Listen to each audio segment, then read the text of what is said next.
Bonjour et bienvenue dans les Hautes-Alpes, au cœur du pays des écrins où les communes de Pelvoux, Vallouise et Puy-Saint-Vincent accueillent les championnats d'Europe de ski alpinisme 2012. Pendant une semaine, les meilleurs Européens vont s'affronter sur différentes épreuves, sprint, relais, vertical race et bien sûr l'épreuve reine, la course individuelle. Mais tout de suite, la course par équipe. Les courses par équipe, c'est traditionnellement les courses les plus longues et les plus techniques, puisque du fait que les coureurs soient justement avec leur équipier, bien ils peuvent partager ensemble les parties difficiles, assurer leur sécurité, se surveiller.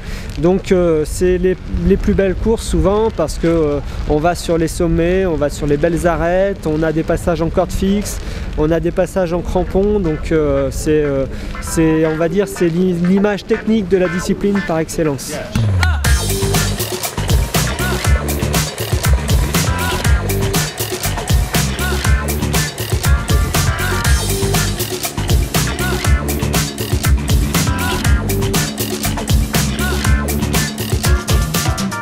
Alors le parcours part de la station de 1800 avec une partie au départ sur piste pour éviter une zone protégée par l'environnement.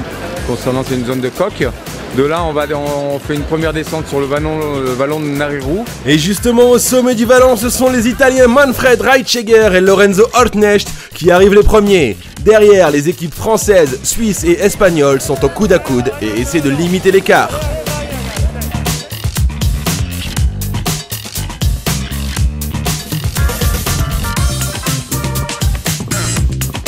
Au pied du couloir, les concurrents effectuent leur deuxième manipulation technique, le refocage, une action qui consiste à remettre les peaux de phoque qu'ils ont enlevés au sommet pour descendre. Ils peuvent ainsi attaquer la deuxième phase de montée, un couloir raide de 200 mètres de dénivelé positif qui les conduira au point culminant de la course, le sommet de la Pendine. Et ce sont les Italiens, toujours en tête, qui sont les premiers à mettre les skis sur le dos et à s'élancer en courant sur l'arête qui culmine à 2700 mètres d'altitude. Derrière, les Français Alexis Savenec et Valentin Favre se battent pour conserver leur seconde place. Quelques centaines de mètres seulement les séparent de leurs poursuivants suisses et italiens.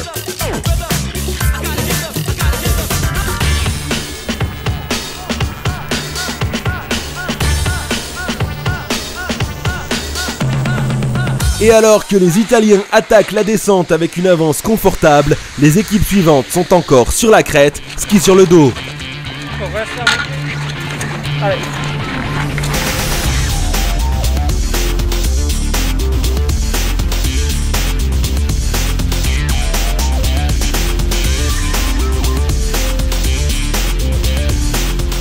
L'équipe féminine composée des Espagnols Mireia Miró et Gemma Aroribo est la première à arriver au sommet du col du Bal. Elles doivent enlever les peaux de leur ski et rechausser le plus rapidement possible avant de s'élancer dans la descente avec quelques secondes d'avance sur les Suissesses Marie Troyer et Séverine Pancombe.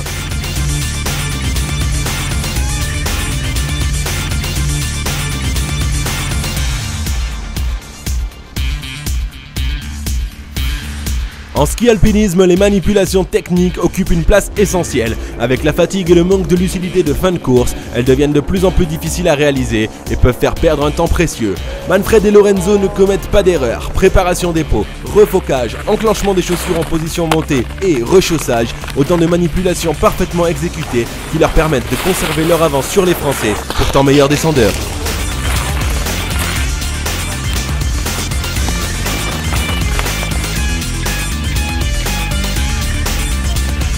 Mireia et Gemma arrivent à leur tour à la zone de refocage. Leur avance a fondu et l'habileté des Suissesses dans les manipulations techniques leur a permis de repartir à la lutte. Tout va se jouer dans la dernière montée. À partir de là, les femmes comme les hommes remontent.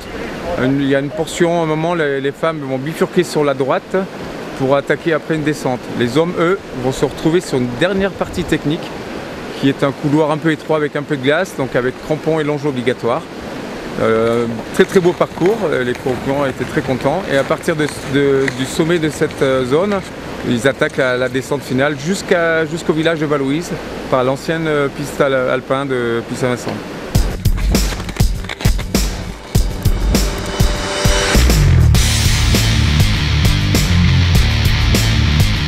Les Italiens sont déjà au milieu du dernier couloir lorsque les autres équipes arrivent à la zone de manipulation. Il faut déchausser, mettre les skis sur le dos, enfiler les crampons et se longer à la ligne de vie. La seconde place se jouera sauf surprise entre les deux équipes françaises ayant distancé les Suisses dans la dernière montée.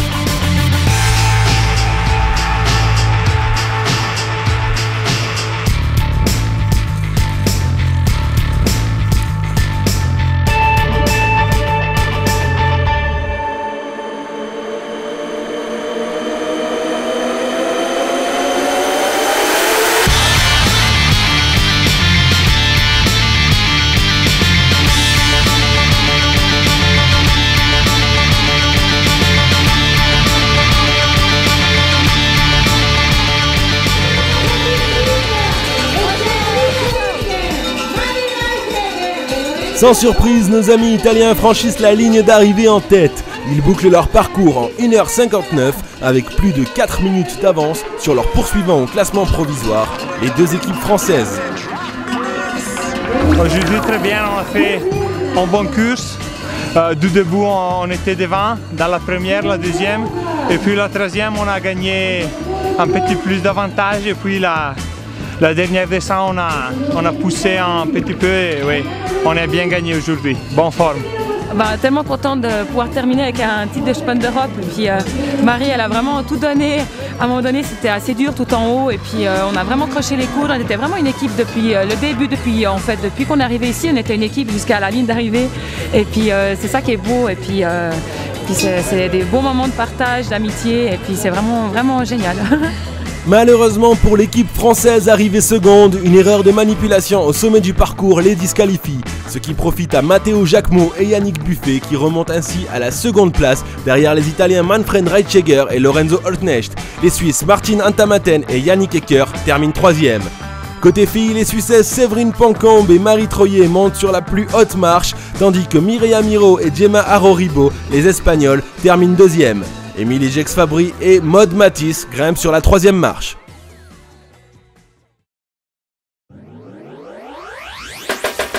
Pour le deuxième jour de course, changement de décor, nous avons rendez-vous à la station de Pelvoux où se déroule l'épreuve des sprints. Une course de moins de 3 minutes qui concentre toutes les spécificités du ski alpinisme. Tout va très vite, il faut être réglé à la perfection, à la fois dans le geste sportif à la montée, dans le geste de l'effort, mais aussi dans les manœuvres, puisque les coureurs vont devoir enlever les skis, faire une partie à pied, remettre les skis et puis faire un petit bout de descente. Donc c'est très technique, donc on n'a pas le droit à la moindre erreur. Les qualifications se font de manière individuelle. Les athlètes ayant obtenu les meilleurs temps accèdent au quart de finale. Le parcours propose un départ peu raide, favorisant les qualités de vitesse pure. Puis vient la partie technique, un enchaînement de conversions dans une partie beaucoup plus raide sur de la neige plus dure. Au sommet de cette partie, première manipulation, il faut déchausser les skis, les mettre sur le dos et gravir une centaine de mètres en courant dans une pente très raide.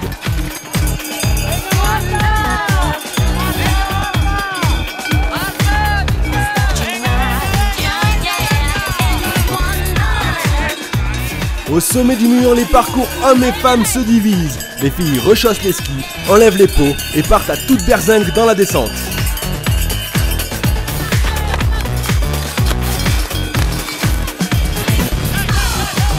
De leur côté, les hommes ont une dernière montée à gravir à ski avant de s'élancer dans la descente. Une section moins raide, mais qui à ce moment-là de la course nécessite de gros efforts physiques et mentaux, tant les ressources ont été amenuisées par l'intensité du début de course.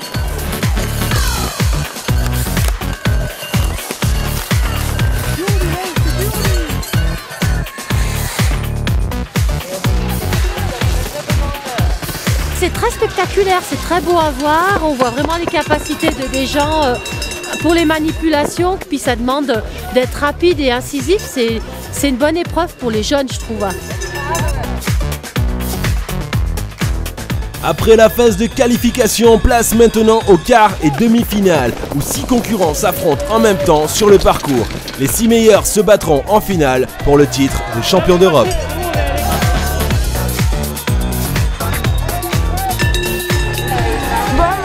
En sprint, il faut être vraiment fort dans la tête, ça se joue beaucoup dans la tête, il faut avoir la tronche et puis surtout il faut gérer la pression parce que c'est une longue journée, ça dure presque 4 heures. Et puis, il ne faut pas faire de bêtises, quoi. Après, il y a beaucoup de techniques, les changements. Il faut vraiment rester concentré.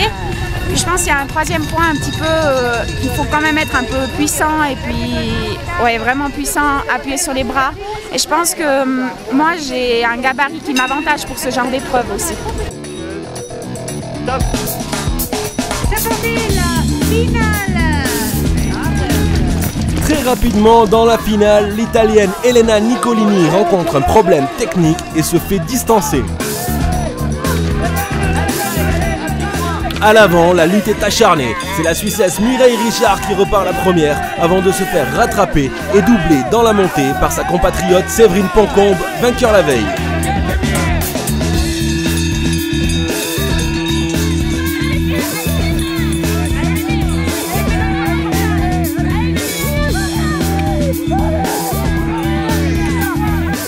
Plus efficace dans les manipulations, Mireille Richard reprend la tête de la course au sommet du parcours et ne sera plus rejointe. Derrière, Séverine Poncombe et la Polonaise Anna Figura assurent les 2e et 3e places. Aujourd'hui c'était une bonne journée pour moi, je gagne alors c'est super. Et puis bon, jusqu'en finale on n'est jamais sûr de ce qui va se passer. Et puis j'ai fait 2 bonnes séries de qualifications mais ça se joue à pas grand chose. Et puis à la finale les jambes étaient là et puis j'ai fait des bons changements et puis voilà quoi. Alors ça a bien fonctionné. Côté homme, l'Italien Roberto Antonelli et l'Allemand Joseph Rothmoser sont confrontés à pas moins de 4 représentants suisses en finale. Et c'est pourtant eux qui arrivent en premier à la zone de manipulation. L'Allemand fait preuve d'une puissance exceptionnelle dans le mur, mais ne parvient pas à distancer l'Italien qui s'accroche.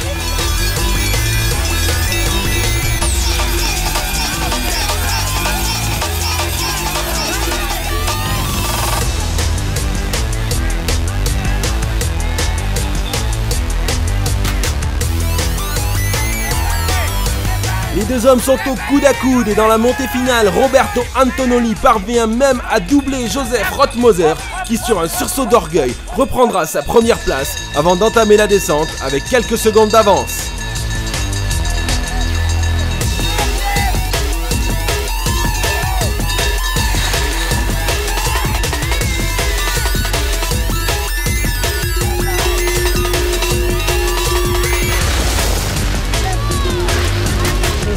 Numéro 50. Et oui, c'est lui, c'est Joseph Rothmoser, Germany.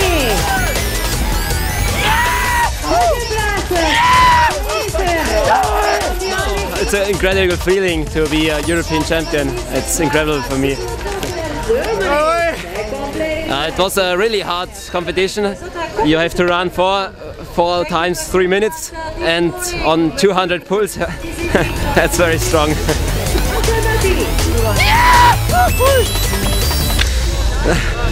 I can't say it in words, it's incredible. Cette seconde journée se termine donc par un doublé suisse chez les dames et par un Joseph Rothmoser étincelant qui s'impose devant l'Italien Roberto Antonelli et le Suisse Marcel Marti chez les hommes. Le lendemain, repos pour les seniors, place aux jeunes, retour à la station de Puy-Saint-Vincent avec un circuit tracé en bord de piste pour permettre au plus grand nombre de venir assister au spectacle. Le principe de la course c'est d'enchaîner des montées et des descentes. On a 3 montées, 3 descentes qui font chacune à peu près 300 mètres de dénivelé. Et en haut de la dernière montée on finit par un petit portage. Et puis on redescend, passer l'arrivée juste ici. Pour l'instant c'est chaud et on va prendre le départ dans 3 quarts d'heure pour nous. Et puis on verra bien après. On espère que ça va bien se passer.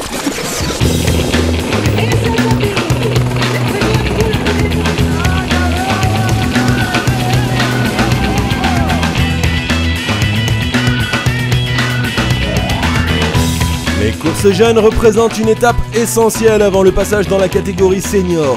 C'est l'occasion d'acquérir l'expérience de la compétition de haut niveau en se confrontant aux meilleurs mondiaux. Le rôle de l'entraîneur prend tout son sens.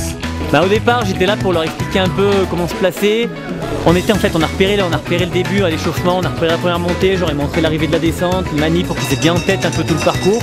Puis après, je suis allé voir au départ pour donner des dernières consignes de placement, etc. Leur rappeler deux, trois petits automatismes qu'ils doivent avoir après pour les manips, pour le placement, pour les conversions, etc. Donc ils sont en train d'apprendre un petit peu le métier, comme on dit, donc il faut être présent pas mal, quoi.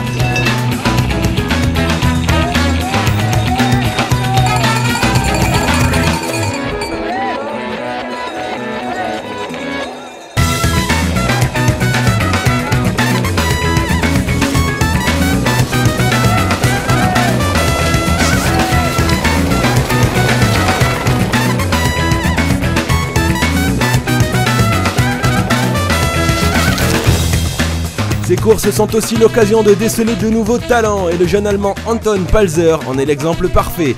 Déjà nettement en tête en haut de la première montée, il accentue son avance dans la partie sommitale, une magnifique arête que les concurrents parcourent à pied avant de rechausser les skis pour gagner l'arrivée.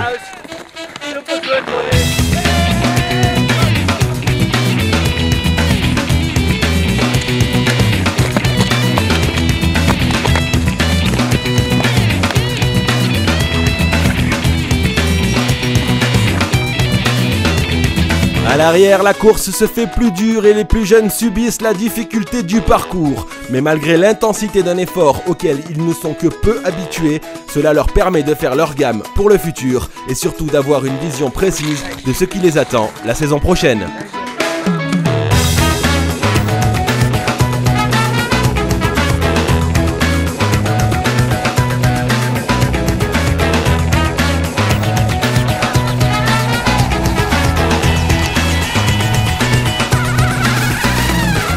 À l'arrivée, Jennifer Fieschter, la Suissesse, devance la Française Axel Mollare et l'Italienne Alexandra Casanelli, respectivement 2e et 3e. Côté masculin, Anton Palzer s'impose logiquement avec plus de 2 minutes d'avance sur ses 4 poursuivants italiens.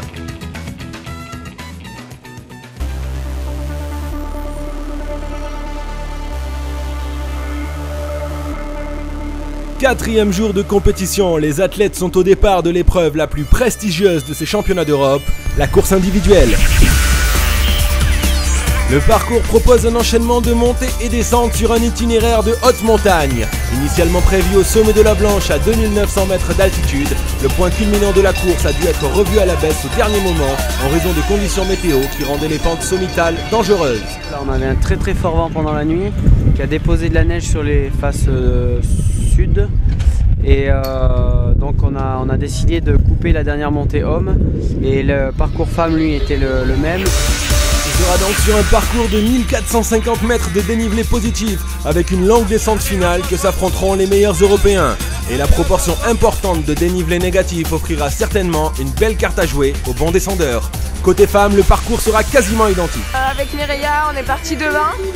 On n'est pas parti très vite, mais quand même avec un bon rythme, on a tout de suite fait le trou avec le reste du peloton.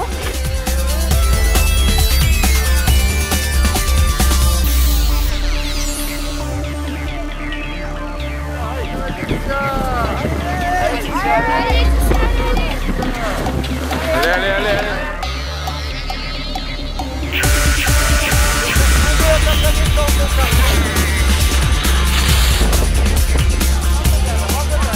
Si chez les femmes la victoire semble se jouer entre Laetitia Roux et l'Espagnole Mireia Miro, chez les hommes les prétendants sont nombreux. Mais c'est Kilian Jornet Bourgada qui arrive en tête au premier checkpoint. Derrière, le Français William Bombardion, le Suisse Martin Antamaten et l'Italien Matteo Dailin se tiennent dans un mouchoir de poche.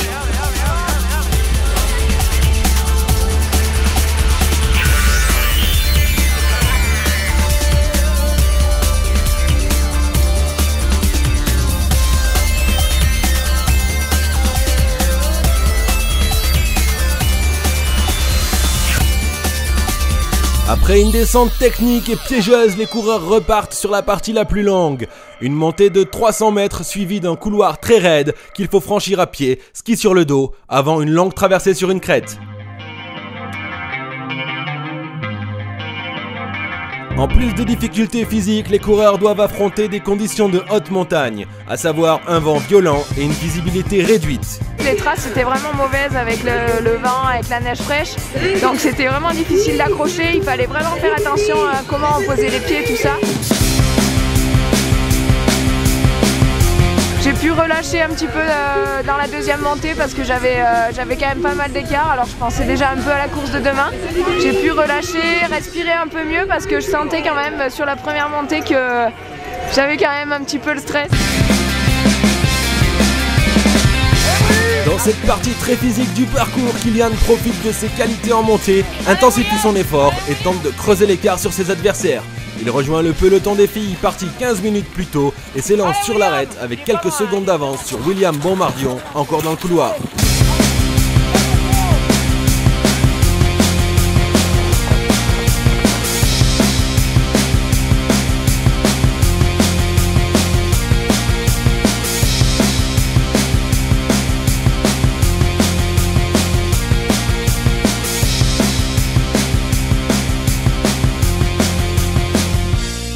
Plus rien ne semble pouvoir arrêter Laetitia qui a désormais une avance confortable sur l'Espagnole. En revanche, la course masculine reste serrée. William arrive à la zone de manipulation avec seulement quelques secondes de retard sur Kilian Jornet qui repart à peine.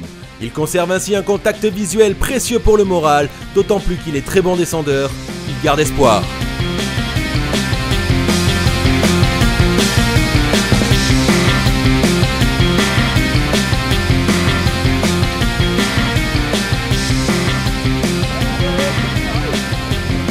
Laetitia déroule tranquillement dans la dernière montée et compte plus de 2 minutes d'avance au sommet. J'ai pu vraiment y aller tranquillement sur les descentes et prendre aucun risque parce que ça va pareil, c'était très piégeux à cause du vent, ça fait un peu une neige très tassée qui est piégeuse, du coup j'ai vraiment pris aucun risque à la descente et ça c'est bien aussi parce que quand on est au taquet, les descentes ça peut coûter cher aussi.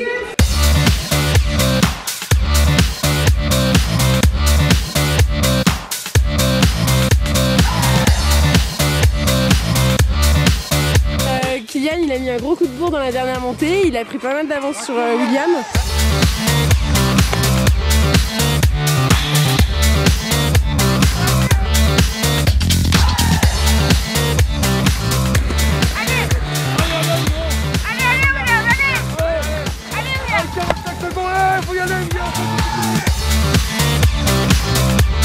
Kylian est tout près du titre de champion d'Europe, il ne perd pas de temps et descend à toute allure.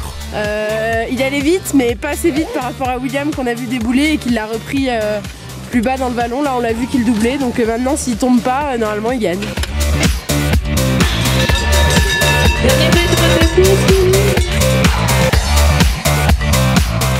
À l'arrivée, Laetitia Roux s'impose largement devant l'Espagnole Mireia Miró. Chez les hommes, c'est bien le Français William Bonmardion qui crée la surprise en s'imposant devant Kilian Jornet Bourgada, grâce entre autres à une descente finale exceptionnelle.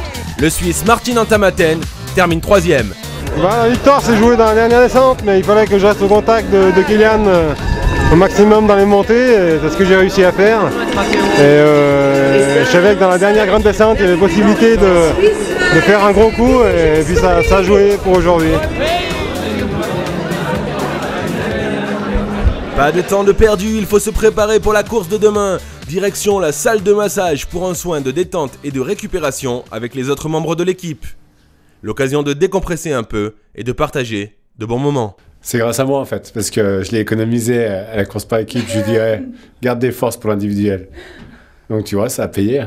Je réaliserai peut-être plus quand je serai rentré à la maison. Là, on est dans les championnats, c'est une course de fête, et demain il y en a une autre. On réalisera peut-être plus une fois à la maison. Après ce repos bien mérité mais de courte durée, une nouvelle épreuve attend les concurrents, la Vertical Race de Pelvoux. Mais avant le départ, il faut préparer son matériel avec soin et attention, tant il est important qu'une défaillance matérielle ne vienne pas perturber la performance physique. Le format très court et explosif de cette course sollicite l'organisme de manière très intensive dès le départ, tant sur le plan cardiaque que musculaire. Pour la Vertical Race, l'échauffement est donc primordial, d'autant plus que nous arrivons en fin de semaine et que les coureurs ont déjà 4 courses dans les jambes.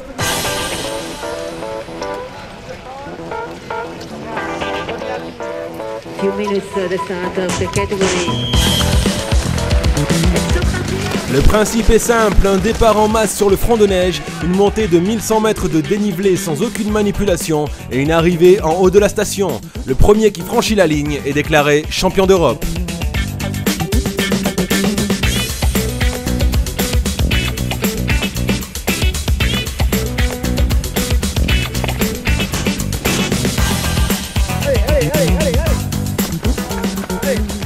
Quand on voit le rythme des premiers, on se demande comment ils font, quoi.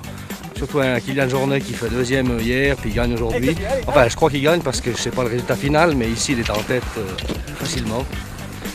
Très belle course, super. Cette course revêt une importance particulière pour le champion espagnol Kylian Jornet Bourgada, la grande star de la discipline qui, malgré l'avoir effleuré la veille, n'a pas encore touché l'or de la victoire. Et sans surprise, dans un effort qui lui convient particulièrement bien, Kylian, parti sur un rythme effréné, creuse déjà l'écart. Seul le Français Yannick Buffet parvient à s'accrocher.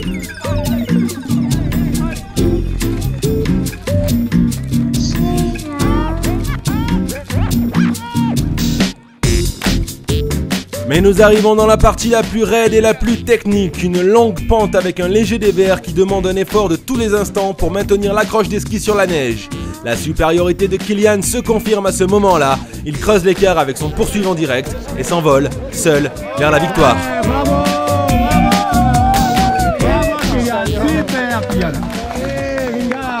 En 2009, j'étais champion d'Europe individuel. J'aurais bien voulu réitérer ça hier. Bon, j'ai vu que ça passait pas. Mais bon, c'est bien, la vie de champion d'Europe, ça fait plaisir, c'est quand même pas mal de concessions. Les entraînements, au niveau de la vie familiale aussi. Donc c'est super, hein, quand ça paye, c'est cool, ça fait vraiment plaisir. Un peu plus loin derrière, on retrouve les premières féminines qui ont eu un départ différé plus haut dans la station. À ce jeu-là, la haute alpine Laetitia Roux, un ton au-dessus sur ces championnats d'Europe, est une nouvelle fois devant. Laetitia, c'est super. Bravo Laetitia. La deuxième médaille d'or, c'est énorme. Pour être franche, cette année, j'avais vraiment de grandes ambitions et j'étais vraiment déterminée. Mon objectif, c'était de faire le carton plein et de faire sprint Andy vertical. Là, je fais Andy vertical, c'est énorme. Voilà. Moi, je suis contente de cette deuxième place. Je pense que cette année, vu comment Letty elle est super en forme, c'est la meilleure place à laquelle je pouvais rêver. Et voilà, ça s'est fait.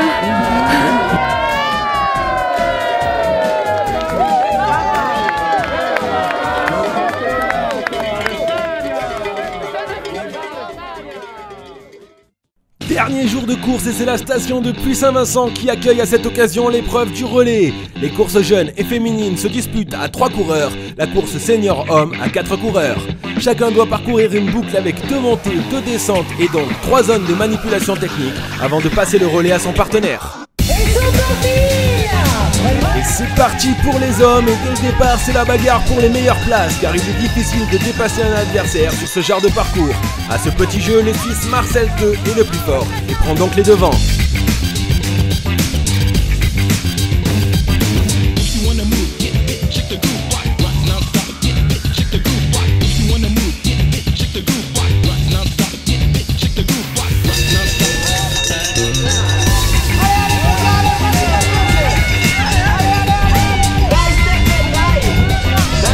Derrière, le plus explosif des Français, Alexis Sevenek, lutte comme un acharné pour essayer de réduire l'écart. Mais il se fait prendre de vitesse à la dernière zone de manipulation au sommet du parcours.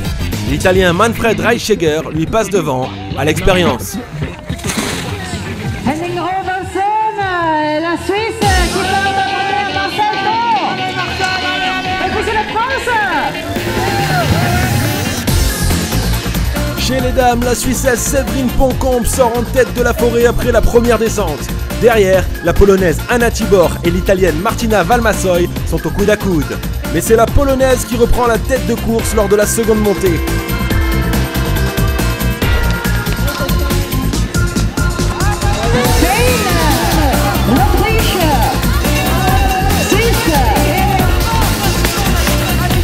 La La lutte est acharnée et la Suissesse Séverine Poncombe use de tout son coffre dans le mur sommital pour reprendre la première place à la polonaise et s'élancer en tête dans la descente.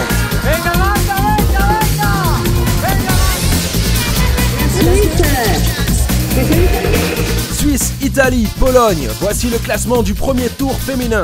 Derrière, les Espagnols devancent de quelques secondes les Françaises qui partiront dernières. Généralement, on préfère faire partir le meilleur des coureurs à la fin pour rattraper un éventuel retard.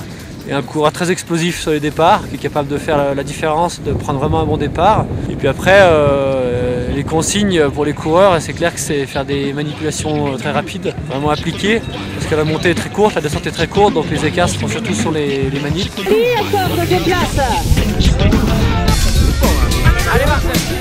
Alors là, ils vont arriver là, ils vont poser les bâtons, enlever les pots, mettre les chaussures en position de descente et aller le plus rapidement possible à la ligne d'arrivée pour passer le relais.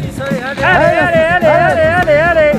Ils doivent bien mettre leur pot dans la combinaison, rien ne doit ressortir. Allez, go.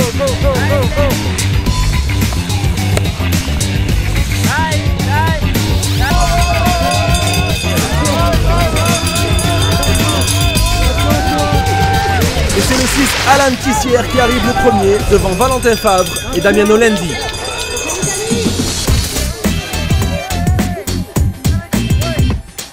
Dans le deuxième tour, Corinne Favre, la régionale de l'étape, ne parvient pas à suivre le rythme imposé par la Suissesse Émilie Jex-Fabry. L'Italienne Elena Nicolini est deuxième et Gemma Aroribo a réussi à faire remonter l'Espagne à la troisième place provisoire en dépassant la Polonaise Julia Wajda. Côté homme, Martin Antamaten et Yannick Buffet se tiennent dans un mouchoir de poche.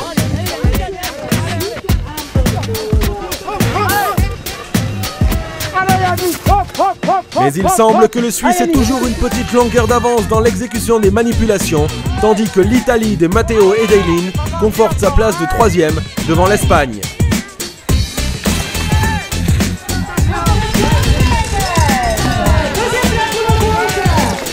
Et tandis que le champion d'Europe en titre, William Bonmardion, s'élance à la poursuite du Suisse Yannick Ecker, la Suissesse Mireille Richard consolide l'avance acquise par son équipe et se permet de gérer sa descente afin d'éviter toute erreur.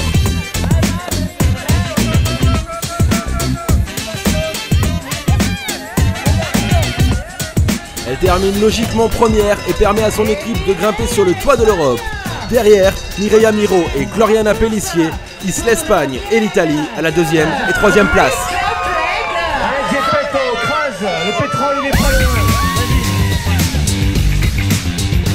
C'est le dernier tour pour les hommes et le Suisse Yannick Ecker parvient à conserver l'avance de son équipe devant un William Bonmardion déchaîné qui lui a déjà creusé l'écart avec son poursuivant italien Roberto Antonelli.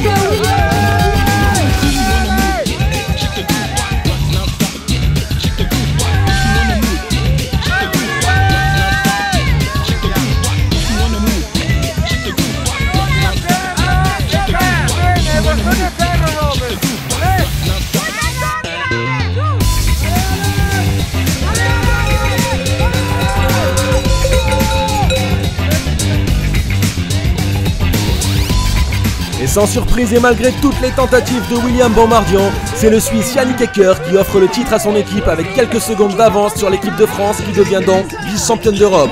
L'Italie, elle, se classe troisième. Au classement général, c'est la France qui décroche l'or de ces championnats d'Europe. L'Italie et la Suisse complètent le podium. Merci de nous avoir suivis et rendez-vous en février 2013 pour les championnats du monde au pays des écrins.